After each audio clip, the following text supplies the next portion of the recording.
সকাল সকাল ওয়েদারটা দেখো কতটা সুন্দর লাগছে, তাই না? আজ পুরো মেঘলা মেঘলা ওয়েদার, অনেক ভালো লাগছে। যা বিচ্ছিরি গরম, বৃষ্টি হোক আর না হোক, মেঘ দেখে মনটা ভালো হয়ে গিয়েছে। তারপরে চলে আসলাম এ বাড়িতে, এসে এই যে ঘর দুয়ার গোছানোর কাজে লেগে পড়েছি। ফার্স্ট চলে গিয়েছিলাম বিছানাপত্র গোছাতে, বাড়িতে কেউ নেই, এসে দেখি দাদাও নেই, মাও নেই, কেউ নেই বাড়িতে। তো কি আর করবো, চলো কাজবাজ করতে হবে, সেটাই করছি। এদিকে বিছানাপত্র সমস্ত কিছু গুছিয়ে না, তারপর চলে গিয়েছিলাম রান্না করতে।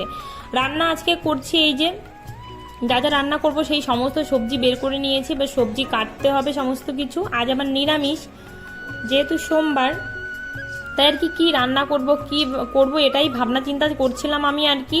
তো এদিকে যে পালং শাক, এই কুমড়ো টুমড়ো সমস্ত কিছু বের করে এনেছি, পালং শাক করব। আর এদিকে করছিলাম হচ্ছে পটল দিয়ে একটা নতুন একটা রেসিপি করছিলাম, এই আর কি রান্না বান্না করছিলাম। সমস্ত কিছু কেটে ধুয়ে নিয়ে বেছে চলে গিয়েছিলাম রান্না বান্না করতে একেবারে। আর বেলা অনেক হয়ে গিয়েছে, আজকে সারাদিন কিন্তু মেঘলা মেঘলাই রয়েছে, অতটাও গরম নেই। এদিকে রান্নাবান্না বসিয়ে দিয়েছি, যে পটলও ভেজে নিয়েছি, আবার ওদিকে পালং শাকের জন্য এদিকে বসিয়ে দিয়েছি সমস্ত কিছু ভাজা। এই আর কি কাজবাজ করছিলাম সারাদিন বসে বসে, কি আর করব। কিন্তু একটা জিনিসই ভালো, যে কাজ করে কতটা গরম লাগছে না, এটাই ভালো লাগছে যে মেঘলা মেঘলা ওয়েদারটা রয়েছে। তারপরে আবার এদিকে দুপুরে গেঁথে নিয়েছিলাম কতগুলো মালা, ফুলের মালা, এই রজনীগুলো সমস্ত কিছু ভেঙে টেঙে নিয়েছিলাম।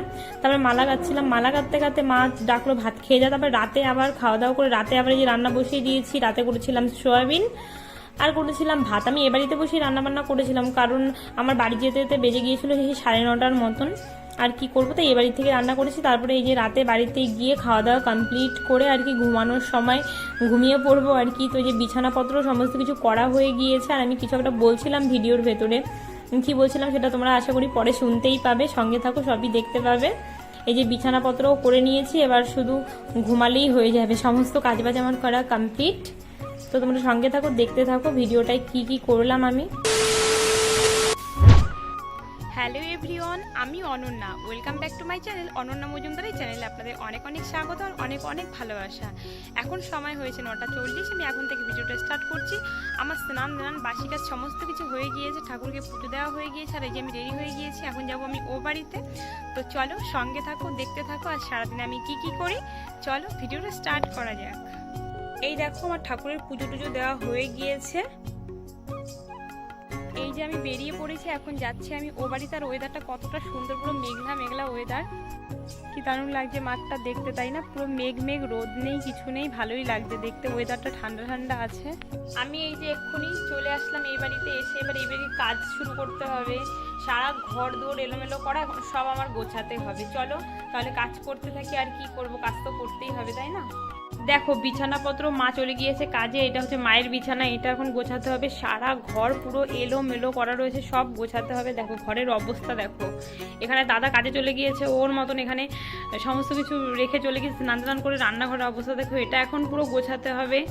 এদিকে এই ঘরটার অবস্থা দেখো, মানে প্রতিদিন আমার ঘর গোছাতেই হবে। আর এই দেখো, এই যে এই মহাপণ্ডিত আমার ওড়নাটা এখানে ফেলে দিয়েছে, ওই যে শুয়ে রয়েছে। এই ঘরটার অবস্থাটা দেখো, বলছে আমার ওড়না দিয়ে নাকি ইঁদুরের মতন গন্ধ আসছে, তাই ওড়নাটা এখানে ফেলে দিয়েছে। এত বড় অসভ্য, ওড়নাটা তুই ধুয়ে দিবি। এখন আর কি পুরো ঘর বাড়ি পরিষ্কার করবো। তো চলো ঘর বাড়ি গুছিয়ে নিই। ফার্স্টে ঘর গোছানো শুরু করলাম মায়ের ঘরটা দিয়ে। মা দেখো কাজে চলে যায় যেহেতু, এবার কি করব, করতে তো আমারই হবে। তার জন্য আমি আর কি আমার হাজারো কষ্ট হলে চলে আসি এ বাড়িতে, এসে করে রেখে যাই। এমনিতে মায়ের শরীরটা ভালো না, মা কিন্তু কাজে যায় না, অনেক দিন হয়ে গিয়েছে। মা প্রায় গত 2 বছর ধরে ঠিকঠাক করে মা যায় না কাজে। তো এখন যখন একটু শরীর ভালো লাগে তখন আর কি মা যায় একটু কাজে। মায়ের শরীরটা একদমই ভালো নেই, তাই আর কি এসে দাদাও কাজে চলে গিয়েছে, ওরা কেউই বাড়িতে নেই। এবার কি করব, সে তো আমারই করতে হবে। তাই সকাল সকাল আমি আমার বাড়ির কাজবাজ কমপ্লিট করে চলে তো আসি। প্রতিদিনই দেখো তোমরা যে আমি প্রতিদিন এ বাড়ি ও বাড়ি করি। আমি তো প্রতিদিন যাওয়া আসা করি, আমি জানি যে আমার কতটা কষ্ট হয়। সেই দূরত্বটা আমার বাড়ির থেকে এই বাড়িতে 5 মিনিট হোক বা 10 মিনিট হোক, কিন্তু প্রতিদিন এসে যে এই বাড়ি হ্যান্ডেল করা যে কতটা কষ্টের সেটা আমি জানি। ভালোও লাগে দেখো, সারাদিন আমি যে বাড়িতে বসে থাকবো যে না আমি ওই বাড়ি থেকে কাজ করবো না, আমি আমার মতন থাকি, সেটা কিন্তু আমার পক্ষে কখনোই হয় না। কারণ আমি ছোটো থেকেই না, মানে এই বাড়ির দায়িত্ব, ঘরের কাজকর্ম সমস্ত দায়িত্ব আমি ছোটোবেলা থেকেই করি আমি। এবার আমি যখন ভাবি যে না আমি এখন যাব না, মা একা একা এসে করবে, এসব ভাবলেই না আমার মানে খুব খারাপ লাগে। তার জন্য আর কি আমি চলে আসি, আমার কষ্ট হলেও কী করব, চলে আসি আমি করতে। আর দাদার বিয়ে হয়ে গেলে আমার তো আর আসতে হবে না, তখন দাদার মানে এই বাড়িতেই লোক থাকবে, মানে বৌদি চলে আসবে যখন, তখন তো আর এই চাপটা আর হবে না। কি করব, যতদিন দাদার বিয়ে না হচ্ছে ততদিন আমি করতে থাকি, কারণ আমার ভালো লাগে না যে মা কষ্ট করে এসে আবার কাজ করবে আমি থাকা সত্ত্বেও।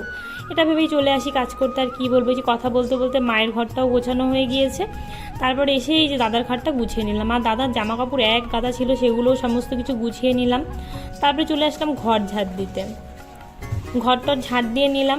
আর এই যে কুলারটাকে, এটার মধ্যে তো জল নেই, এখন জল বের করে রেখেছি, একটু ঠান্ডা ঠান্ডা ওয়েদার আছে তার জন্য হয়তো বা কুলারটা দাদা চালাচ্ছে না। এসে দেখছি কুলারটায় জল নেই, গত 2 দিন ধরে দেখছি যে কুলারটায় বেশি একটা জল নেই, জল সব বের করে রেখেছে। তারপরে আর কি করবো, দিকে বিছানাপত্র গুছিয়ে এবার যাচ্ছি ঘর ঝাড় দিতে। আর ওই যে দেখতে পাচ্ছ, হ্যাঁ ওইখানটা কতটা কাগজ উঠে গিয়েছে, ওটা মেলার সময়, আমাদের মেলার সময় আমার একটা বোনের ছেলে এসেছিলো, ও ওখান থেকে কাগজ টেনে টেনে উঠিয়ে ফেলেছে আর কি।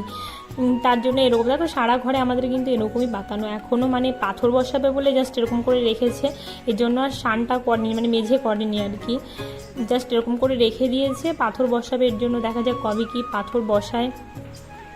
আর পাথর বসানো এতদিনে হয়েও যেত আমাদের বাড়িতে, দাদারও শরীরটা ভালো না, আর ভালো ছিল না আর কি, ও যখন বিদেশে ছিল লাস্টের দিকে, তবে মায়েরও শরীরটা ভালো না, দাদার জন্য বাড়িতে চলে আসলো, নাহলে এতদিনে হয়েই যেত। ঠিক আছে, দেখা যাক কবে কি হয়। তো এদিকে কথা বলতে বলতে যে ঘরটার সমস্ত কিছু গুছিয়ে নিলাম আমি, ঘরটার সমস্ত গোছানো হয়েছে, এই খাটটা আগে তো গুছিয়ে নিলাম। আর এই যে দাদার এতগুলো জামা কাপড় বেরিয়েছে, এগুলো কাচতে হবে আর কি। এদিকে এই জায়গাটাও গুছিয়ে নিয়েছি, সব ঘর দুয়ারি সমস্ত কিছু পরিষ্কার করে নিয়েছি। এদিকে থালা বাসন মেজে নিয়েছি, মেজে এর ভাত বসিয়ে দিয়েছি, গ্যাসটার সমস্ত কিছু মুছে। আর সবজি বের করে নিয়েছি যাতে রান্না করব আর কি। এই টেবিলটাও পরিষ্কার করে নিয়েছি। এই যে এবার চলে এসেছি রান্না করার জন্য। আজকে করব পালং শাক, পালং শাকের সাথে এই যে বেগুন আছে, মিষ্টি কুমড়ো, এগুলো দিয়ে আর কি পালং শাকটা করব। আর পটল এমনি একটা করব, আদা আর কাঁচা লঙ্কা আর জিরে এটা বেটে দিয়ে, আদা দিয়ে একটা আর কি, টমেটোটা দিয়ে একটা কষা কষা টাইপের করবো। আজকে নিরামিষ দিয়ে দেবো। তো চলো সবজিগুলো আগে কেটে নিই, পালং শাকটা পরে কাটবো কারণ একটু বালি বালি রয়েছে।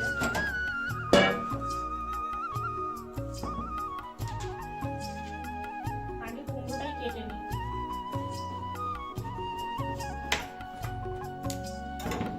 সবজি কাটার আগে আমার আগে একটা কাজ রয়েছে, যে কাজটা হচ্ছে তেলটা ঢালতে হবে। তেলটা কালকে রেখে দিয়েছি।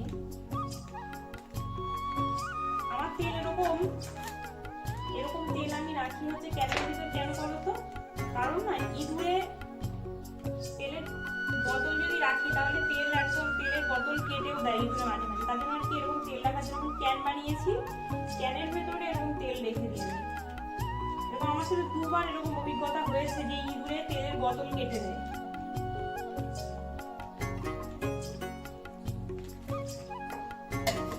তার জন্য এখন একেবারে ক্যানের ভেতরে তেলটা ভরে নিই, সেটাই ভালো।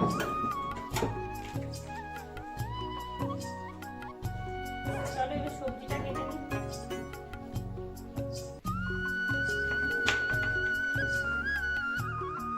এদিকে ফার্স্টে কুমড়োটাই কেটে নিচ্ছে। আমার কুমড়ো কাটতে কিন্তু অনেক ভয় লাগে, অনেক সময় কি হয় জান, বটি দিয়ে কাটতে গেলে হাত স্লিপ কেটে না হাত কেটে যায়, খুবই ভয় লাগে আমার কুমড়ো কাটতে। তাই আর কি ছুরি দিয়ে কাটছি, ছোটোটা দিয়েই কাটছি, বড়টা নিইনি, বড়টাও স্লিপ কেটে হাত কেটে যেতে পারে। আমার এরকম হাত কেটে গিয়েছে 2 বার। আমার কুমড়ো কাটতে অনেক ভয় লাগে, কিন্তু কি আর করবো, যখন খেতে হবে রান্না করতে হবে, বাড়িতে কেউ নেই, আমারই তো কাটতে হবে, তাই আর কি কেটে নিলাম। এই যে ফার্স্টে কুমড়োটাই কেটে নিলাম।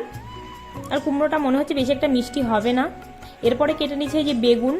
আর বেগুন যতই ভালো দেখে কিনে আনি না কেন, বেগুনের ভিতরে একটু না একটু পোকা বেরোবেই, কেন যে এরকম হয় আমি নিজেও বুঝি না। যতই ফ্রেশ দেখে কুমড়ো বেছে বেছে, মানে বেগুন বেছে বেছে কিনে আনবো, এসে দেখবো ঠিক একটা না একটা পোকা বেরোবেই বেগুন থেকে। আর কি বলবো, কিন্তু বেগুন একটু লাগবে পালং শাকে। আর এই যে পালং শাক যখন করছি এর মধ্যে একটু সিম দিতে হয়। এখন তো শীতকাল নেই, শীতকাল থাকলে সিম তো থাকতোই কমন একদম, পালং শাকের ভেতরে একটু সিম না দিলে ভালো লাগে না। তো কি করব, যা যা আছে এই যে আলুটাকেও একটু ছাড়িয়ে নিচ্ছি, একটু আলু দিলাম আর মিষ্টি কুমড়ো আর বেগুন এটা দিয়েই করছি। এর মধ্যে জাস্ট একটু সিমেরই দরকার, এখন সিম আর নেই, আর কি করা যাবে। ওগুলো কেটে রেখে এবার চলে এসেছি পটল কাটতে। পটল দিয়ে আজকে একটু নতুন একটা রেসিপি করব আর কি। এই যে পটলটা প্রথমে এরকমভাবে একটু পটলের ওপরটা একটু আঁচড়ে নিচ্ছি এরকমভাবে। তারপরে কি করবো, পটলের একটু মাঝখান থেকে পটলের চামড়াগুলো আর কি ফেলে দেবো, পুরো ফেলবো না। তারপরে একটুখানি পাতলা পাতলা একটুখানি ছুরি দিয়ে জাস্ট হালকা হালকা করে চিড়ে নেব। এরকমভাবে পটলগুলো সব কেটে নেবো। এই দেখো পটলটা আমি কিন্তু পুরো ছালবো না, পটলটা একটু মিডিল দিয়ে এরকমভাবে একটু ছাড়িয়ে নেবো পটলটা। এটা আমিষভাবেও করা যায়, আর যেহেতু নিরামিষ এর জন্য আমি আদা আর জিরে দিয়েই করছি আর কাঁচা লঙ্কা। এমনি টাইমে কিন্তু তোমরা এর ভেতরে একটু পেঁয়াজ রসুনও দিয়ে নিতে পারো। এই রান্নাটা আমি ফার্স্ট খেয়েছিলাম, আমার মামি শাশুড়ি করেছিল, ভালো লেগেছে, তা ভাবলাম চলো আজকে এরকমভাবে একদিন তাহলে নিরামিষেই ট্রাই করি। আর এর ভেতর আমি একটা পাকা টমেটো দেবো। পাকা টমেটো তোমাদের ইচ্ছা মতন তুমি দিতেও পারো নাও দিতে পারো, আমার ভালো লাগে তাই আর কি আমি পাকা টমেটো দিয়েছি। আর দেখেছো এরকমভাবে কেটে নিতে হবে। প্রায় হয়ে এসেছে। আর এদিকে এই যে পটলগুলো ভাজা বসিয়ে দিয়েছি, আগে পটলটাই করব তারপরে পালং শাক করব। এই যে পটলটা এরকমভাবে একটু ভেজে নেবো, নুন হলুদ ছাড়াই একটু ভেজে নিচ্ছি। আর এদিকে তো শাকের জন্য সমস্ত কিছু কেটে নিয়েছি, শাক ধুয়েও নিয়েছি ভালোভাবে। আর এদিকে এই যে সবজি কেটে রেখে দিয়েছি, আগে পটলটা হবে তারপরে শাকটা আর কি করব। এদিকে পটলগুলো ভেজে রেখে দিয়েছি, আর অনেকটা তেল ছিল কড়াইতে, তার জন্য আর কি পালং শাকের জন্য যা যা লাগবে সেগুলো আর কি এই একই তেলের ভেতরে ভেজে নিচ্ছি। এই যে কী কী দিয়েছি ভেতরে আলু দিয়েছি, কুমড়ো আর বেগুন, এটা একটু ভালো করে একটু ভেজে নিলাম। এই যে পালং শাকের জন্য আলু আর কুমড়ো এই ভাজাটা বসিয়ে দিয়ে অনেকগুলো জামা কাপড় ছিল যেগুলো দেখালাম, ওই জামা কাপড়গুলো সমস্ত কিছু কেচে ছাদে মেলে দিয়েছি। আবার কালকেরও কিছু জামা কাপড় ছিল দড়িতে মেলা ঘরের ভেতরে, সেগুলো সমস্ত কিছু ছাদে মেলে রেখে আসলাম আর কি। এখন যাই, এখন আবার গিয়ে রান্নাবান্নায় লেগে পড়ি গিয়ে। এই যে মালা গাচ্ছি, এই রজনীগুলো সমস্ত কিছু ভেঙে নিলাম, আর এখন এই যে মালা গাচ্ছি। এখন মালা গাঁথা রেখে এখন যাব ভাত খেতে। চলে আসলাম ভাত খেতে, মা ভাত বেড়ে রেখেছে। এই যে পটল করেছি, আর এদিকে করেছি এই যে পালং শাক, আর এদিকে এই যে দুধ এনেছে মা, দুধ গরম করে রেখেছে। তো এই দিয়ে এখন খাওয়া দাওয়া কমপ্লিট করে নেব মা আর আমি। আমার মালা টালা গাঁথা সমস্ত কিছু কমপ্লিট। এখন বসিয়ে দিয়েছি একটু তরকারি। আমি এ বাড়িতেই রয়েছি, কারণ মামিরা বাড়িতে নেই, একা একা আমি যাবো না আর কি বাড়িতে। ও আসবে, এসে আমাকে এ বাড়ি থেকে নিয়ে যাবে, তাই এখানে আমি রান্না বসিয়ে দিয়েছি। এখন করছি সয়াবিনের তরকারি, বাড়িতে গিয়ে আমি ভাত করে নেব। এই যে এখানে সয়াবিনের তরকারিটা বসিয়ে দিয়েছি, দেখো এরকম সাদা সাদা লাগছে তাই না, লঙ্কার গুঁড়ো নেই এর জন্য এরকম টাইপের লাগছে। কাঁচা লঙ্কা দিয়ে বসিয়েছি, বাড়িতে গিয়ে করব ভাত। এখান থেকে জাস্ট তরকারিটা করে নিয়ে যাচ্ছি আমি। এই যে বাড়িতে আসলাম, বাড়িতে এসে ভাত বসিয়ে দিয়েছি, আর আলু সিদ্ধ দিয়েছি। আর আমার জন্য এই যে এই টমেটোটা সিদ্ধ দেবো। এই জলটা এরকম লাগছে কেন বলো তো, কারণ চাল বেশি জল হয়ে গিয়েছিল আর কি, তার জন্য এর ভিতরে টমেটোটা রেখেছি। দেখো জলটা কেমন লাগছে। এই আর কি আলু সিদ্ধ দিয়েছি, আর এই যে টমেটো সিদ্ধ করব, এটা দিয়ে রাতের খাওয়া দাওয়াটা কমপ্লিট করব। আমি ভাবছি ফালতু বসে না থেকে বিছানাটা করে নিই, যখন করতে হবে। আর দেখো সমস্ত জামা কাপড় ঘরে পুরো ভিজে রয়েছে, বৃষ্টি বৃষ্টি ওয়েদারে বাড়ি ছিলাম না, জামা কাপড় ধুয়ে ঘরের মধ্যে মেলে রেখে গেছিলাম, তাই সমস্ত জামা কাপড় সব ভিজে। এখন চলো বিছানাপত্র করে নিই। এদিকে আমার ভাত রান্না করা হয়ে গিয়েছে, ফ্যান ঝরানোর জন্য রেখে দিয়েছি। আর এদিকে আমার বিছানাপত্রও করে নিয়েছি, বিছানাপত্র কমপ্লিট হয়ে গিয়েছে করা। এদিকে আমি ফ্রেশ হয়ে এর ফাঁকে ঠাকুরকে ধূপও দিয়ে দিয়েছি, মানে আমার টোটালি সমস্ত কাজবাজ কমপ্লিট হয়ে গিয়েছে।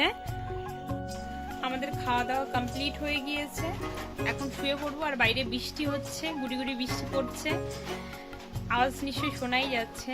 গুড়ি গুড়ি পড়ছে, কে জানে হয়তো বা জোরে হতেও পারে।